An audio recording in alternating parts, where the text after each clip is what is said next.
Well, good evening, ladies and gentlemen, and welcome once again to another fantastic event, Tales from the Hollow. And this evening, I'm David Archibald, and it's a pleasure to be here. This evening, we are going to start off, should I introduce our, yeah, I think that would be nice. So, on my far left is Mr. Ben Sutton.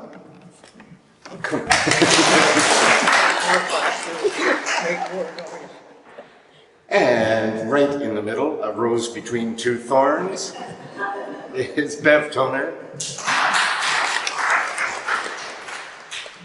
And last but not at all least, Hugh Finlay.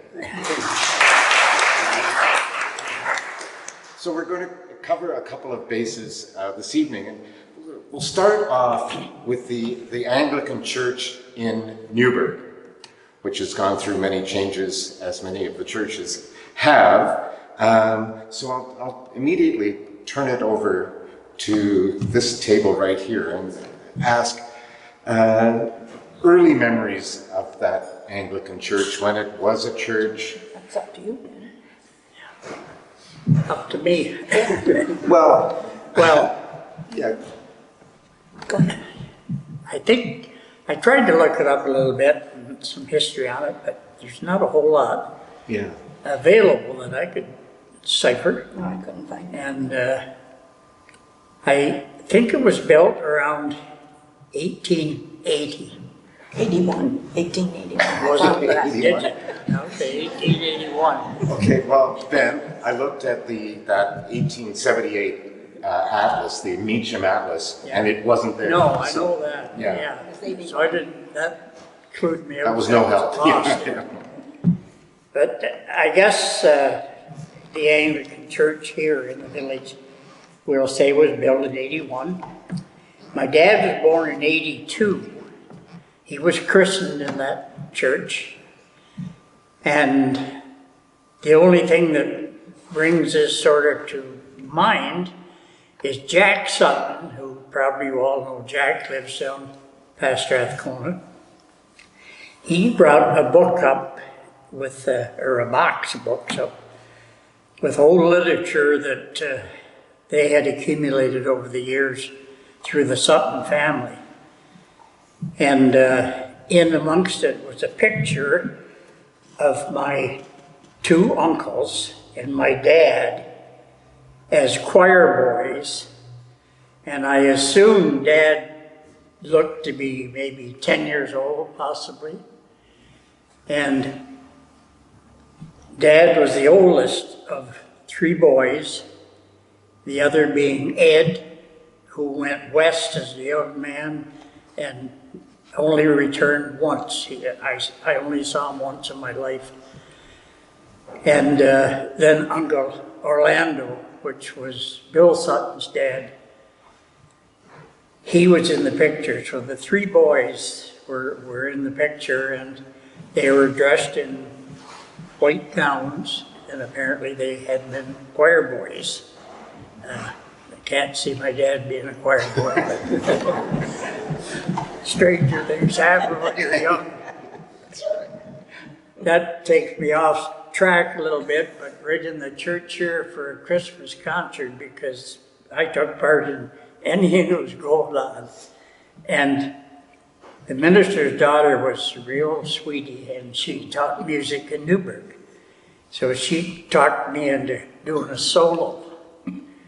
And I very reluctantly did, because of her. I liked her. And I did a solo here, and I did it in the town hall. If you could ever think of me as being a soloist in the Newburgh town hall or in the church here. Do you remember the song you sang? Oh, God. Oh, sorry. No, I don't No, think so. okay, fair enough. No. But the Anglican church, when I was a kid, Saturday morning was a big morning for, we would go up to the church and we had to put the nets out for tennis. And then there was a beautiful tennis court on the east side of the church. And it was just a gravel, fine dust stone, and we'd rake that for the ladies, and we'd put the lines on it, and we'd put the nets up, and we'd chase balls for the rest of the morning. Usually it ended around noon. And we'd each get a quarter, which wasn't too bad a pay, really, in those days. And there'd be 4 or 5 of us, and we'd maybe get $1 and split it. And I don't think many people know that there was a tennis court at that church. I've talked to different people, and I didn't know. I'm starting to wonder whether I ever was there. Nobody else remembers it. There was a big long shed to the north of the church, the northeast section of the church. There was a big wooden shed where the people who came by different modes of transportation than we have today would park their horse during the services. And that's where we kept all our supplies to look after the tennis court when that was in vogue in midsummer or whenever it was on. But I can't find a soul, I can't find a picture. I'm not dreaming. I saw that, I was there. So, Was there a shed they kept the horses in? yep, yeah, the shed there. Was Do you there? remember the old sheds there? Do you No, remember the old no, I don't remember didn't know about tennis courts. Other than that, I don't have really much on the Anglican Church. It was used up until, I guess maybe it was given to the village as a library. Yeah, And where's Teresa? right there. Teresa, you were a librarian for many years there. You'd know a lot more about the church, the library and the things than I would. It was when the county decided to get all these different libraries around in small municipalities, like Cantonese, Newburgh. And that, I think, was somewhere in 72 to 75 or somewhere in there. And so it was turned into the library until, I think, when was the amalgamation? 98 When was the amalgamation? or 96? I think 96, wasn't it? 98. Was that- Well, the okay. year before that was when it was sold.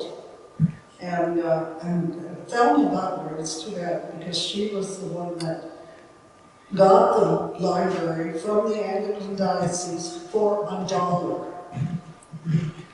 And so we had the library for that number of years there because it was in the back of the old town hall. Until that time. Yeah. Johnson. Yeah. Teresa, I'm just going to repeat that for the benefit of the viewing audience at home. So tell me if I'm wrong. So it was transferred from the Anglican diocese in maybe 72-ish for $1, and the wheeler dealer was Thelma Butler, who a lot of us remember, and it stayed as a library until the amalgamation in 1998, when it ceased being a library. Yeah. Yes. Okay, thanks. Does anyone else have any knowledge of or questions about the Anglican Church, or the Anglican Church building? When was the library closed? Maybe 98. Is that And it was sold when? About 72, 73 in there somewhere. I just know, can't remember exactly. It was in that vicinity somewhere. Because I started working for the library in 72. and it was there? And it was in that area. Yeah. Okay. Well, Thanks for the library talk. We're going to move on now to the mills in, not the Mills brothers, the mills of Newburgh and Strathcona. And I have some information here. I'll just put on my Andy Palmers. And this little piece of paper is from a prize-winning essay written in 1856. Okay, so it deals with this entire area, but I'll just read this tiny bit. Newburgh is another thriving village on the Napanee in this township. It contains 800 to 1,000 inhabitants.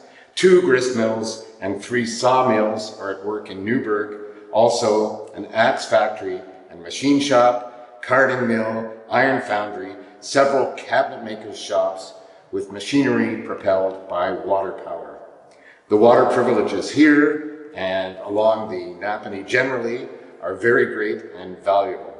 And the amount of machinery driven by the stream, although even now very extensive, may be looked on as only an installment of what is likely to become in the course of a few years. At Newburgh, there are 5 places of worship.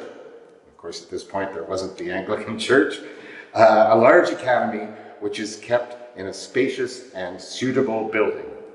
A newspaper is published at this village, and altogether, it is prospering and increasing rapidly. Okay, so that's 1856.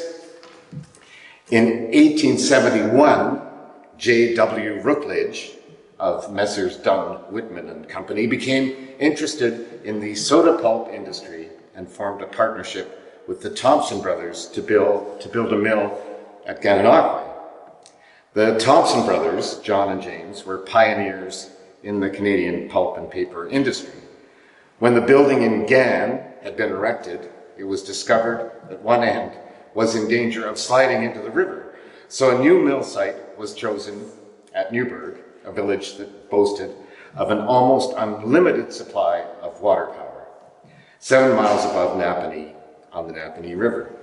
Water power rights were secured in 1872 from the Honourable George Stevenson, MPP for Lennox, and the machinery was reshipped on barges past Kingston to Napanee and thence carted to Newburgh. William Finlay and his father worked at this mill from 1878 to 1881. In June, back in 1872, after a difference of opinion with Mr. Rookledge, John Thompson withdrew from the firm to build a soda pulp and paper mill at Kingsey Falls in Quebec. The next year, he was back on the Napanee River, where he signed a contract to build another mill a couple of miles downstream from Newburgh at Napanee Mills, now Strathcona. The owners of this new mill were William Hall, lumber manufacturer, Hiram Wright, postmaster, Alexander Smith, a banker, William Miller, and John Scott. They persuaded John Thompson to stay with them for 5 years and offered him some stock in the company. In 1874, the Newburgh mill was sold to John T. Grange for $17,000. Quite a sum at that point. 4 years later, in 1878, the Newburgh mill was sold to the Napanee Mills Paper Company. In 1880, the Thompson brothers built another mill called the Thompson Brothers Mill at Thompsonville, 2 miles upstream from Newburgh on the way to Camden East. John in Camden East. John Thompson retired in 1884, and his sons carried on until the Newburgh mill was shut down around 1893. Around that time, the Napanee Mills Paper Company at Strathcona went into receivership and then went through various hands and then amalgamated with the Thompsonville Mill, Camden East. Then it went into receivership again, and the Thompsons took back the mill, running it under the old name, Thompson Paper Company. Later, Charles Thompson sold the mill at Napanee Mills, Strathcona, to William Finlay, who had worked there with his father 20 years earlier. William Finlay's sons, Bruce and George, joined the company, and later George's sons, Lloyd, Warren, and Hugh, also joined the firm. And we are fortunate tonight to have Hugh with us here this evening.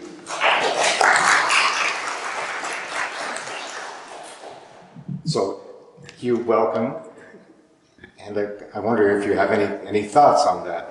It's because I got sucked, I shouldn't say it, but I got sucked in. I didn't know anything about it. My grandson said, Grandpa, would you come to the Strathcona? I said, well, sure. So I get here, they said, you'd come up and have a beautiful soft seat.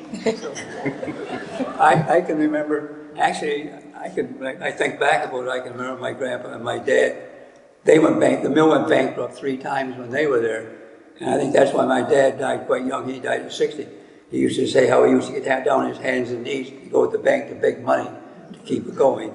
And I know, and I'm very proud to think that the mill is really going concern. And over the years, I know all the men, when I was talking to a guy in Napanee today, he said, boy, Hugh, that was a great family place to work. He was retired. He says, you looked after all our men, and I'm really proud to think that my dad and grandpa really tried to look after the men and keep them safe. And talking about the water rights, my grandpa, he was quite smart. He had bought all the water rights from here back to Second Depot Lake. And when my son said, maybe we should own it, because he gave them all to the government later. And I can also remember when David has the book at home where my dad gave somebody back at Second Depot Lake, I think it was $1 to take a log out of the river so the water could keep going down the river. But and I think maybe people seen the picture I took of the mill that hung up in our office, and I sat beside Mr. Madden when he painted Bill Finlay, and I sat beside Mr. Madden when he painted the picture, so I recognized it quite well. Nice. And I think everybody, the mill was quite a family concern. All the men, I always told the men, we're all a team effort. That's the only way for success to keep going. That's right. I remember talking to Bruce McPherson about Gibberts, and he showed me pictures of all these 50-year men. Oh, yeah. And you don't get that anymore, but I bet you had some long story. Oh, yeah. Yeah, but I see, now the mill just was celebrating their 150th year this year, and they had me at the mill talking about some whole things. I can remember I know maybe you people know, my grandfather was the guy that developed making waste paper into paper. My dad used to talk about it when they went to Montreal. So it used to be made from wood, straw, and this kind of thing. And Dad said he took this piece of paper to Montreal. And they wouldn't believe it. That was made from old waste paper. And just to think, there's only 2 mills in Canada right now are still using waste paper. Because that was a big problem when we had the mill. Our paper was no good because all paper had to be virgin. All had to be made from the trees and the wood. But now there are only 2 mills in Canada making waste paper. And one is my grandfather started in East Angus, Quebec, and this mill here in Strathcona. Wow. It's quite something to think. And it's quite something to think all that paper, talking about an environment, you have to use wood, but now we're reclaiming all this waste paper. Fantastic. And how many guys were employed? 225. And from all around? Yeah, I think every farmer that had a farm, if the farm wasn't doing it, he made sure he was working at the mill. That was his second job, actually. Yeah, I think everybody worked there were happy. At least that's what the men tell me anyway. No complaint. I'm going to tell you a story that was really funny. We hired a new millwright. I can remember being at the mill, hired this new millwright from Toronto. And he'd been there a couple of weeks. And I asked him, I heard his wife was sick. And I said to him, how's your wife? And he steps back and looks at me. I says, is she really sick? No, he said. You're the only person where I worked, they didn't know if I was married or what. You're the first person that knew I was married and cared about me. On Toronto, I was just a ticket in the slot number, he said. And he was so surprised that the man really cared about his family. Yeah. And what kind of jobs, what were the different jobs within the mill? We had millwrights, electricians, all kinds of paper makers. That's one thing. You just don't be a paper maker. It's more of you have to learn through the years to be a paper maker. I can remember, maybe people don't laugh, but my dad, he always said, you got to know what the the working man thinks. And I get every goddamn dirty job in the mill for all the men that laugh at me. I'd be down in the holes digging this and digging that. And that's how you learn it. But I was running a paper machine when I was 17 years old. They taught the guys at Ben, they were teaching me how to run a paper machine. Well, and can you give us just like a thumbnail sketch of what was involved in running the paper machine? Well, there was a lot of this. Well, it's about maybe a couple 100 feet long and hot, 180, 130 degrees under the hood where the dryers were. And paper all had to be go around by hand. And you started up with a small piece and you gradually went wider across to get to the other end. And then it went through counter stacks to put the finish on. And then it was made into sheets. And back then, it's so different now. No one touches the paper now. Everything's so modern technology. Back then, every bundle was in a 50-pound weight, or a bundle, and had to be tied. And then it was taken to a skid. And then it was taken on a cart up to the box cars and loaded into a box car and shipped by train someplace. Now it goes in rolls and cart tractor, no one touches it. Back then, all the paper was handled by hand. They were just on 4 wheels. And the guys with a hand, like a hand cart. But now it's all. But I get a kick out of it. All the guys have bad backs. No one had a back back then. I don't understand it. But and then there's a lot of water. Maybe you people have heard Strathcona was a bad place because there was always this dirty water going to the river because it was brown. But actually, a lot of the water coming down from the lakes and river was already brown. But now, actually, the water, I should tell you, the water going out of Strathcona Paper now is cleaner than the water going out of Napanee. They spent millions in Napanee putting the best filter system in. It's a pride to think that it's really, really clean. And they have the water's checked every hour, and it's a really, really clean water system in that. It's at the Strathcona Paper Company.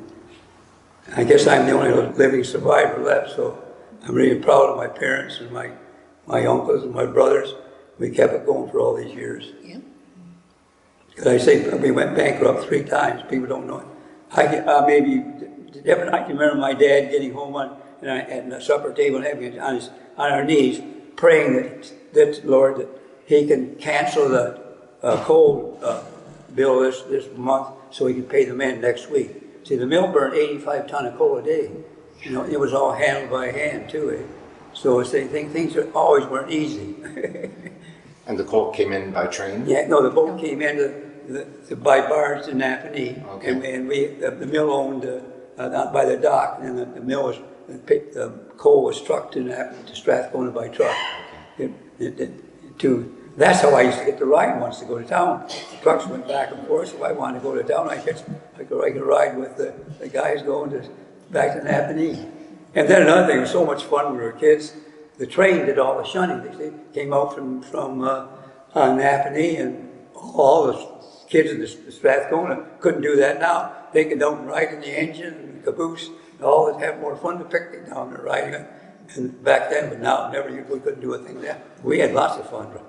Seeing how the guys change the gears. The steam engine. I can add to that, Hugh. We used to ride our bikes to Strathcona, and we'd throw them in the boxcar. Yeah. And they'd be taking a Napanee, and we'd go up and ride on the engine. Oh, yeah. You'd be blacker than the time you got Napanee, they'd let you run the whole train, shovel the coal and everything. And we'd run back along the train on the siding, get our bikes out, and go to a show, and we'd have our bikes to ride home. And one day we went down and everything was fine. We got to Napanee and we ran back along the train, and the car that we had put our bikes in had been dropped in Strathcona.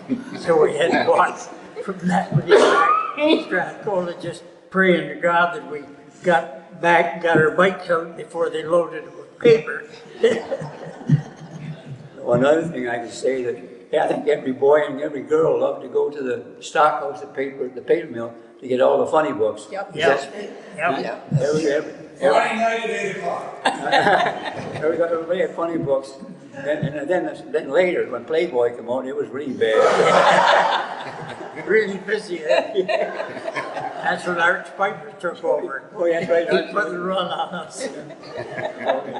Oh, yeah. And that, probably, the kids just loved to come down and play in the stockhouse. It was full of bales, and there was always tunnels all there.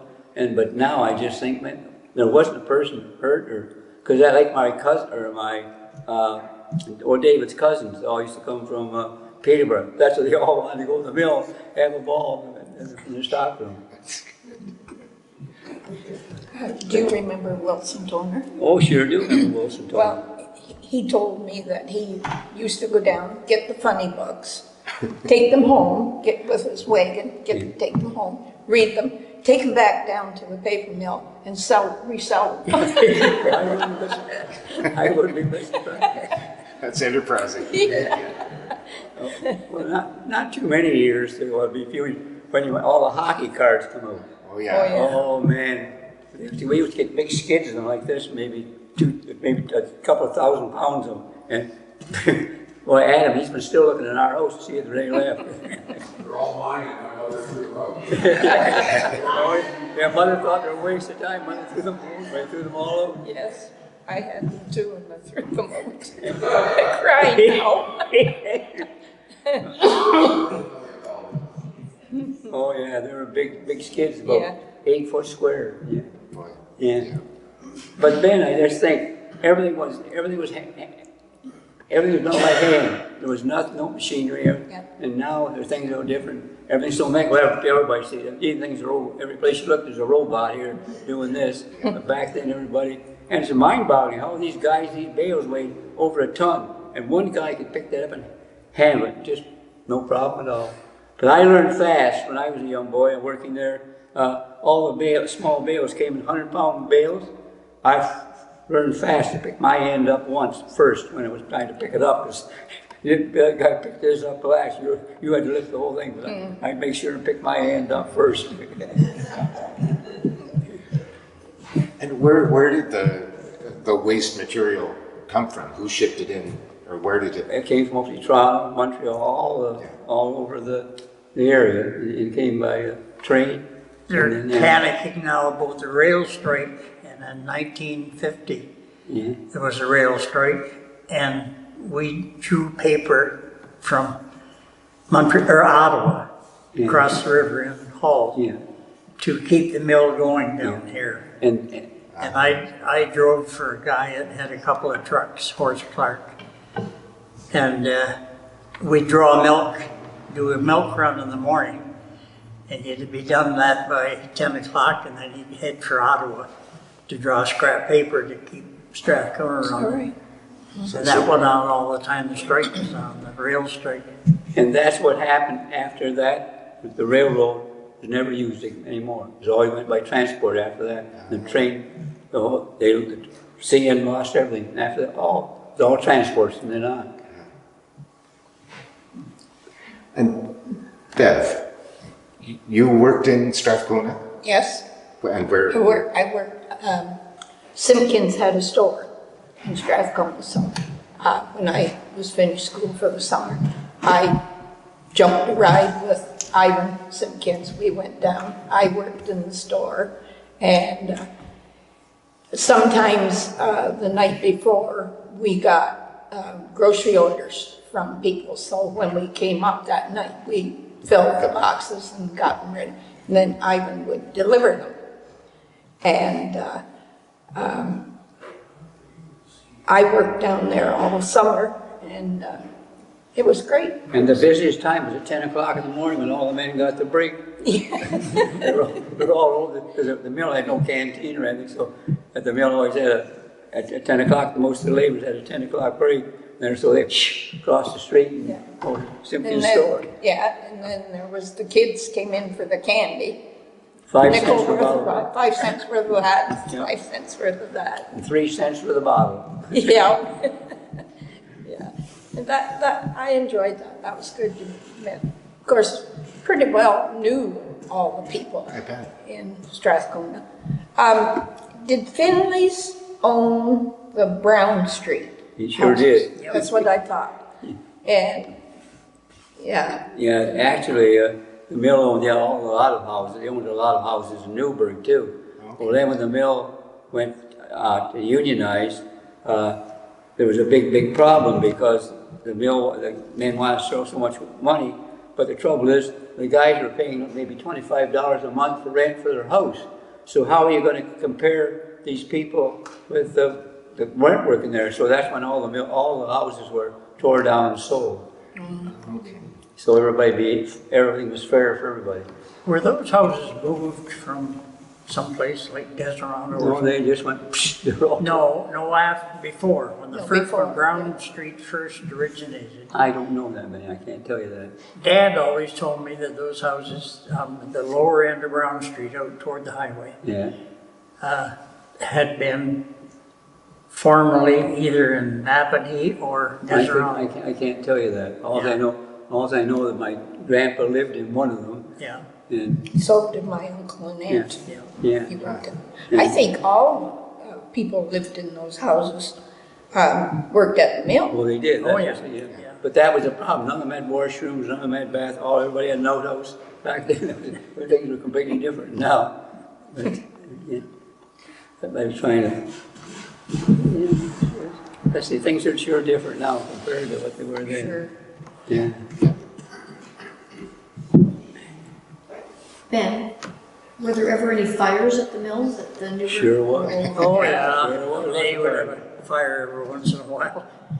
And it was Bruce Finlay was very instrumental in helping Newburgh get the fire department that we Yep. have today, actually. Strathcona had a lot of fires.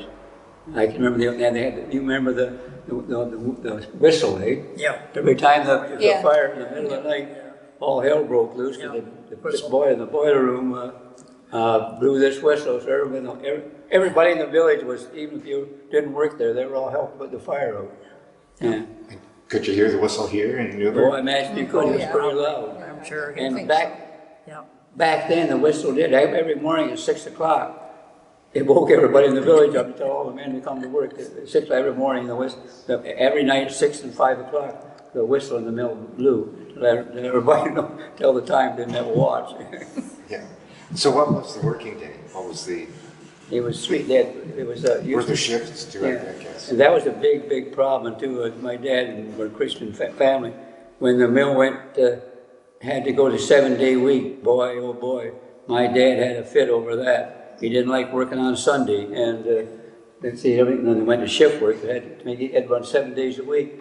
My dad sure didn't like that at all. It was a big problem, but things worked out. But it was a big time for our family. And when was that? That was back in, I started asking. Well, I was just a young boy, I suppose. It'd be 50 years ago now. And I'd like to say that my grandfather and dad were good. They were one of the first companies in Canada to have health care for their employees, way back when, and pensions, and that was, I'm still proud of that, but they are. Sure. Yeah. Was there like a staff nurse, or was it? No, we had no nurse. We had Dr. Mounts was the best doctor and nurse we had, wasn't he, Benny? Yes. And anybody was sick or hurt, he was right there. Dr. Mounts, he was quite a doctor. He delivered me. Huh? He delivered He me. did. Oh, that's good. Oh, we all make mistakes. I should say, but Dr. Mounts are great. He was great. He was a good friend of my dad's, and he'd phone me up at night when I was going to high school. And Hugh, I'm awful tired, and I had maternity case today. Would you do me a favor? And I say, what? Would you come up and drive me around tonight? And I'd come up, and I'd go to Camden East, Yarker, Moscow, Tamworth, all over and come back. He'd have a chicken and a bag of potatoes in his hand. That was his pay. And that was his pay. And I can remember that, just a young boy, about 17 years old. He'd be driving all over and I'd be taking, he was There's another driver here too. Yeah. I drove for him too. Did you, Benny? Oh, yeah. He called you up and said he was tired too, did he? Yeah, he'd come over and get me about bedtime. I should be going to bed about 9 Yeah, o'clock. He'd yeah. just start out on Yeah, his that's right. night runs. Yeah. And all the places you named, we were there. In the middle of the night, it snowed. You're telling me. Yeah. And you, where did you do your schooling? Just right I here? went right to Napanee KC, NDCS. Back then, that's where I went to school. Didn't go any farther than that.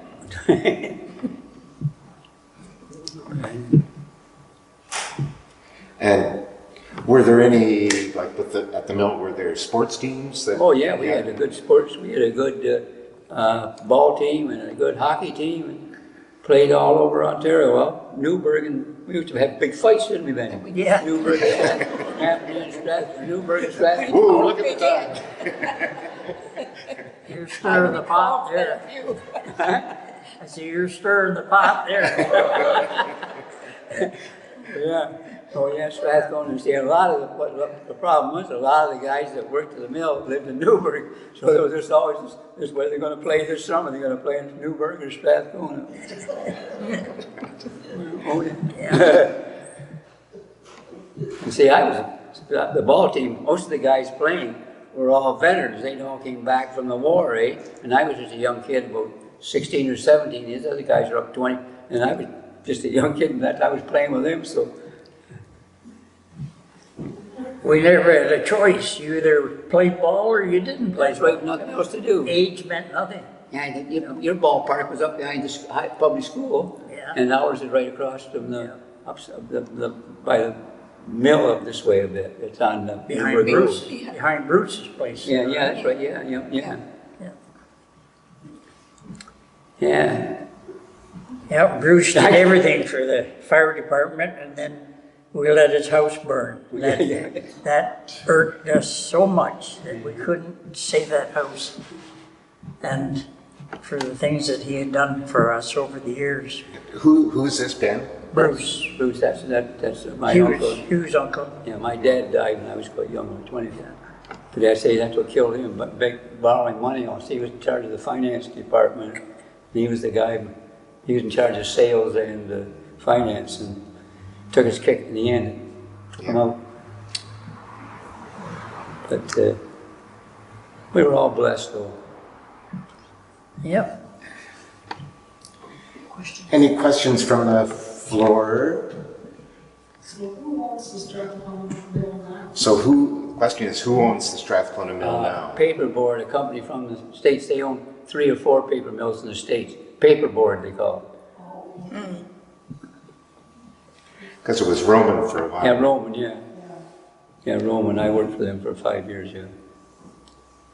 I can still remember when I went, when the mill sold, I went to my position with Mr. Roman. I said, well, what do you expect me to work? He said, I don't even care if you work there, as long as you do your job. So as long as everything ran, he didn't care. That's all he cared. So Hugh, when did the paper mill unionize? Oh. When did the paper mill unionize is the question. I can't tell you, but it'd be over 50 years ago, because I was a young boy at the time. Yeah, 60 years ago, I'd say.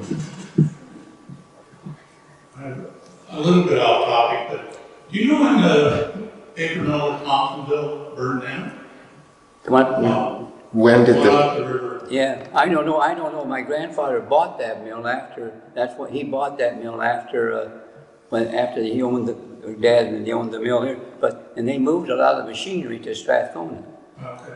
And you remember that, actually, I suppose you all remember about the big cement plant in Strathcona. Yeah. There was a big cement plant there too, at the time. And it's like, when I lived there, next door, there was a big hotel right next door, and the house I first lived in was the library for the town, and the post office, and we went to the high school. See, I don't know if you know what was Strathcona. Lord Strathcona was the one that's why it was called Strathcona. He donated a lot of money to the library in Strathcona. That's why it was called Strathcona. unionized in the late 60s. Pardon? I think it unionized in the late 60s. That's what I thought, yeah. I used to deliver newspapers to Brown Street Yeah, all during the mid-60s. Yeah. So yeah. if they were torn down, and unionized way back. Okay, Oh, so every- unionized late 60s? Every- Yeah. Every boy in the Finlay family had to deliver the papers. It went right down through the hole. I did that too. And what papers were you delivering? The Whig Standard, the Whig Standard. Yeah. It was the Telegram and the Star, too. Well, yeah. Yeah. My mother worked at the Thompsonville Mill in the cutting room about, well, she was born in 1888, and I think she was about 20 when she was at the mill at Thompsonville, and she worked there for part of a year, I think. And then she moved to Watertown and worked with her sister in Watertown for a number of years, and then came back, married my dad in 1909. She married my dad. And at that time, Strathcona was a booming business, and it had moved from Townsendville to Strathcona. Yeah. I never knew what the demise of the mill in Thompsonville was, whether it burned or whether, I never knew what happened to it, but I do know that all the equipment was moved to Strathcona. Yeah.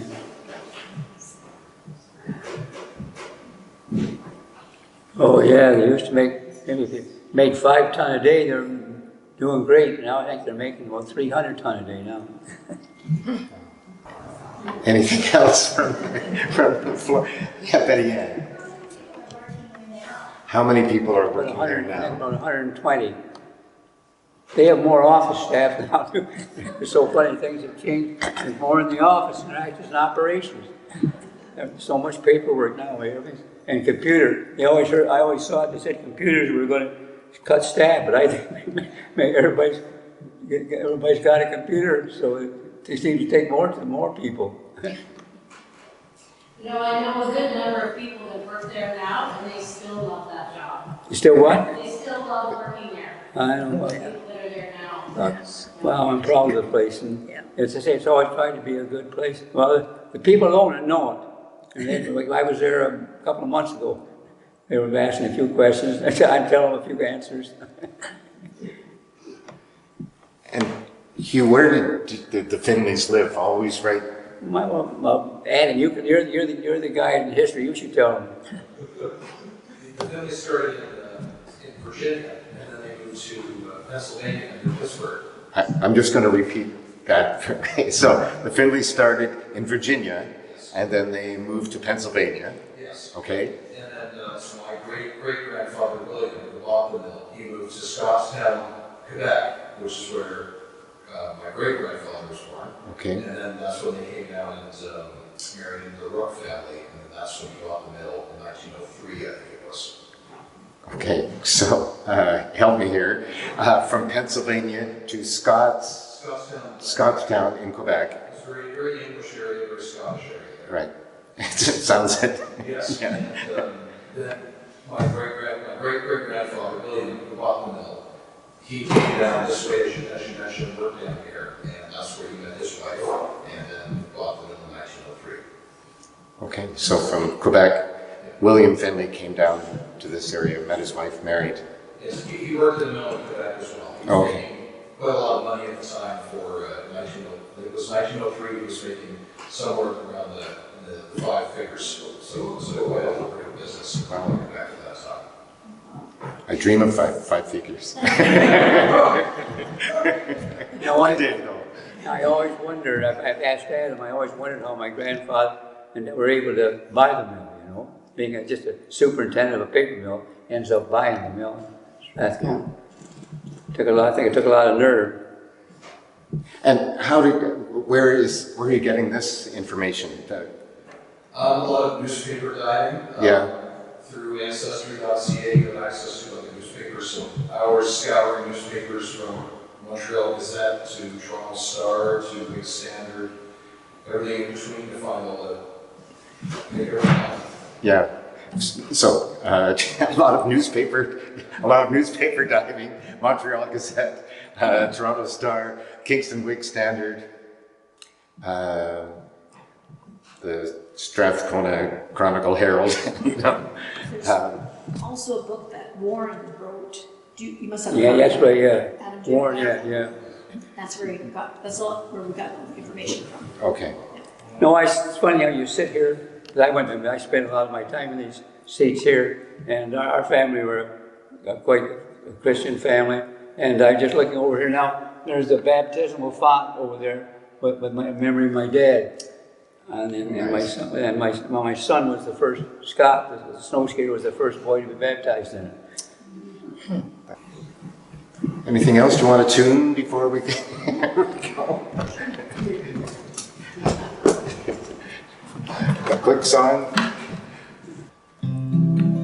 This is the song that was banned from the sign. And from what? From the new sign at the front. Oh, I say it too often.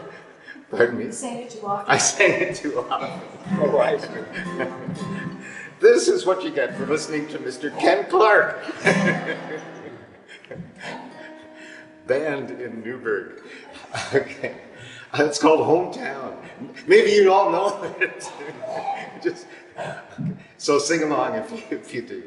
Anyway, this has been a pleasure. Thank you all so much. It was fantastic. This is a real gift you're giving us. So.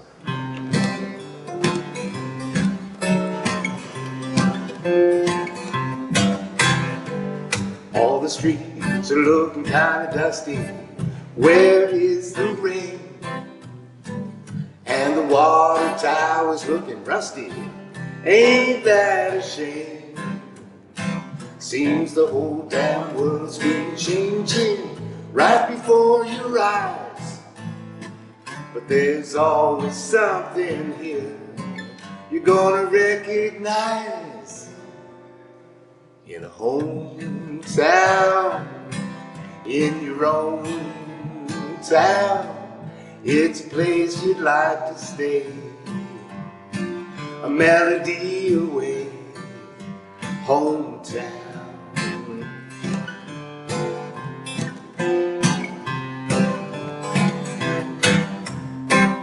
All the awnings look a little faded out in the sun, and the billboard's getting kinda dated. You know the one. Seems the whole damn world's been racing, we're standing still. But if you want to find a smiling face, you always will. In a hometown, in your own town, it's a place you'd like to stay, a memory away, that's hometown.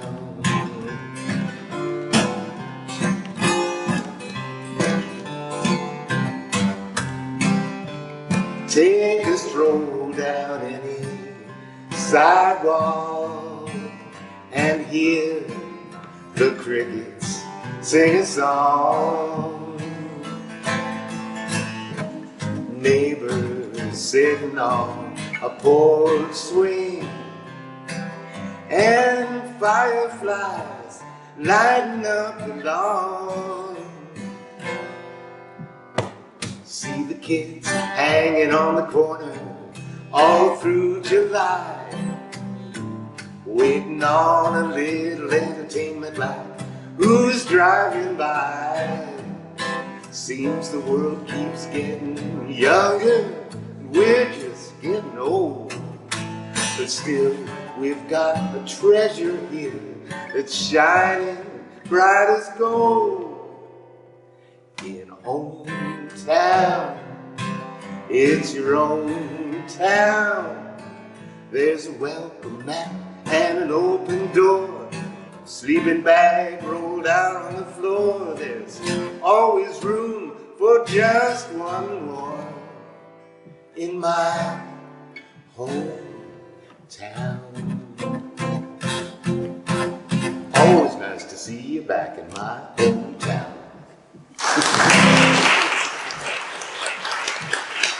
Thank you. And thank you, Ben and Bev and Hugh. One thing I was going to say, there's a picture of the paper mill that Mr. Madden painted back in the 1830s, or 1930s, if anybody'd like to look at it. Oh, thanks. Hugh? Yeah? Was it you that started the Strathcona Ski Hill? Pardon? Was it you that started the ski hill in Strathcona? Yes, I was. And what year was that? That was back in 1948. 48. A lot of good skiers come off that hill too. Was it part of the Strathcona property, or did you own that? Hugh McGuire owned the property, and then the people with Ski Hill brought the property. Hugh McGuire sold us the hill. But I also like to say, if it wasn't for Strathcona Paper Company, the hill wouldn't be, Ski Hill wouldn't be there either. It was a silent partner of the Kona Ski Club.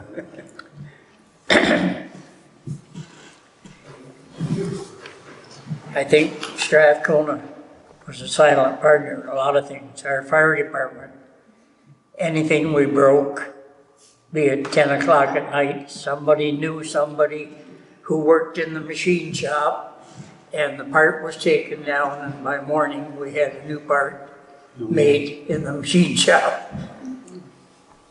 No questions asked, just get her going. And Bruce was so good to us, donations and... Well, Strathcona Paper there was always a big board meeting, Benny. Yeah. Can we do this, can we do that? Can we do this, can we do that? Yeah. Bev, what were you telling me about how the Strathcona Paper Mill hired a lot of people in Newburgh that might not have otherwise had jobs? Oh, for sure. Strathcona Paper Company hired so many people in Newburgh for jobs, just maybe pushing a broom or something. Oh, I know, yeah. And they wouldn't have got hired anyplace else. We hired a lot of handicapped people too. You did. And As a younger Finlay, that was one of the things that always amazed me about my parents and uncles, that they did that. I worked there, and it was out in the yard. There was so many people that were hired to put my family help. And I always carry that with me my whole life. yeah. Oh yeah, everything was, that's what I say, there was so many things going on, but everything was secret. Yeah. There was no one telling who was getting this or who was getting that. It was always, but there was always help. Yeah, Nobody was turned down. No, they hired a lot of people that wouldn't have been working anyplace else. But they put them in there and got a great big turkey at Christmas. Oh, I remember that. I got one. And I didn't even work at the mill. But I did plow their snow periodically up in the yard there, the skid yard. I can remember that really well because I was actually my job when I was a young boy, delivering the turkeys at Christmas. And I was coming home from Newburgh and I met a drunk on the top of the hill right just between here and Strathcona. And I rolled the car over in the ditch. And anybody had been in the car, they'd been killed because this side was right. Anyway, I tried to get over the car door and I can still remember to this day. Because naturally, car upside down, you're trying the door handles the wrong way. But anyway, I got out and I phoned my dad. He said, "You okay?" Yeah. So he came and got me. And I had my supper. And Dad said, "We're going for a drive." I said, "What?" "Yeah, we're going for a drive." Man, oh man, I started over and every car, like I said, I had to pull off the side of the road and stop. But thank the Lord I did it because I'd never been able to drive. I'd been scared. I was just a young boy. I was really scared. But delivering turkeys, that was my job, delivering all the turkeys. Is that right? And every church in the country got them too. And I'm proud of my parents and grandfather, really am. Yes. I believe I'm blessed. Yeah. We're proud of you. Well, thank you. Yeah, I never thought that actually my son, the mill was involved with the NADCO, and I never thought after it closed that my son would spend the last 4 or 5 of his years in the same building. Scotty. Yeah. Is that place still going? Sure is. It's going now. The MRI's in it, the CAT scan's in it. And Oh, really? There's 15 doctors in it now. Oh, is there? Yeah, and there's a, you call it a drugstore, a hearing aid clinic. Oh. It's really busy. And then that's where the assisted living is now. Mm-hmm. Yeah. They have quite a few? Oh yeah. There's 22 people in the assisted living. It's a good thing. I might have been able to give you more information, but I didn't know I was going to be sitting here until I got here. Yeah, no, it was fantastic.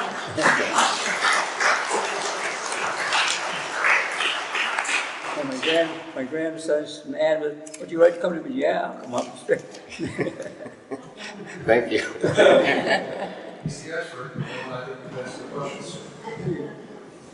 Before the mill got into paper, it was a cement works. Yes, no, the cement work was over on Bemson's farm, way behind. In behind. Yes, it was there. It was a big, they got the marl from up, where on the back road, there's a big marl pit down in there. And, well, you like to know where we used to skate down there up around the reservoir. Yeah. That's where then it went down to the cement plant. The remains are still there. On the Brady farm. Yeah, that's right. It's Yeah, all down, back in there. Yeah. And then they come down and it was quite a going concern, I guess. But there was a cement plant back at Marlbang too, eh? One of my mother's brothers, Henry, was the oldest of the family. And in order to make ends meet, he would walk his team of horses in the morning after he milked to Strathcona and hook onto a wagon, a marl wagon, I guess they call them, and go back on where the Brady farm is now. Yeah. And they would pitch that full of marl by hand. Yeah. And take it down to the cement works. Yeah. And that would have been in probably right around the turn of the century, I think. Maybe. Yeah. Well, another thing I can say, the mill was the first mill to have a generating system. When they came over from Sweden, and they put the generators in, and the Edison came from Detroit to look at it to see how it was working. And anyway, I can remember the engineers came from Sweden when they're setting up the foundation, and the guy was with a file grinding. I says, how much the tolerance there anyway? I says, 1,000 inch? He says, no, 1,000th of a millimeter. But anyway, when that was, the turbines were running at 5,000 RPM, you could set a penny up on like that, and it would sit right there and wouldn't fall over, no vibration. Yeah, I can remember the engineers came from Sweden to install them. That was about 1956. You remember that too, do you? Yep. Yeah. I saw it. What you're explaining, I saw. Yeah. I saw it done. Another thing that's funny, all around you couldn't have any electric or anything in the system, or fire extinguisher or any fire system in the room, because if anything's short, you're blowing the kingdom come. And I can remember I was taking the insurance inspector around one day, and he would come in and he says, I'm shutting you down right now. I said, why? No fire. I said, you just stay right for a minute, I'll get the fire hose up with you. Oh God, he says, don't do that. And that was the end of that. The insurance was all right. Funny things happen. But he was going to shut us down right away for not having the fire protection. Yeah, there's this place, not the first hydro here, and it was drawn from the church, from the From the mill? So David is just saying, you got the first hydro in town was drawn from the mill in Strathcona? Yeah? It was drawn from the Thompsonville mill, and that's why there are so many Thompson houses built in Newburgh. I think I'm in one. Yeah, Yeah. Yes, Yeah. we are. all the brick houses, the nicest brick houses in the village were all owned by the Thompsons from the Thompsonville mill. And the old generator, I won't say the generator per se, but the building is still up on that property where the dam and everything is all gone, but the generator was operated in a building there, and it powered Newburgh, and we got Newburgh before, or we got hydro. I think somebody told me before Napanee ever did, but I don't know whether that's right or not. Actually, that's next meeting's topic is the Thompson houses. What? Tell Then our next meeting will be about the Thompson houses, apparently. Stay tuned. It'll be a real page turner.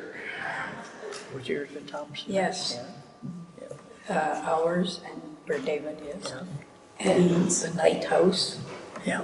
and the house across the Winnick road. house? Yeah, the Winnick, Was it? Yeah. yeah. Yeah, I just think though, This that one? at the mill, No, one man, or no, 3 men handled 85 ton of coal a day, shoveled into the boiler to make steam for the I can hear anybody say that. 3 guys, 85 ton of coal a day. I know where they tell me to go. they'd have bad backs. Oh, man, for sure. We're sick, one of the other. Yeah. Who used to drive the truck there? There was 3 years. Harold McEwen was one, and then there was what's the name? What's up top of the hill? One of the people who lived there at the top of the Newburgh Hill.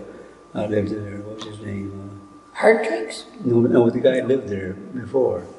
Oh, I said, huh? Some of the Pringles? Or No, I remember.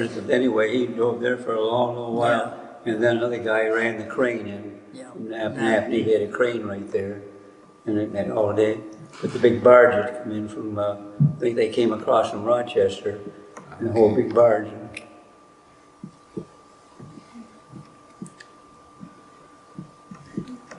Okay? Thanks everyone for coming, and we hope you can come again next time. Yeah, thank you all for coming. Thanks to our expert panel. Thank you to Donna Poirier. Let's thank David for his music. Oh, yeah. yeah. Have a lovely evening.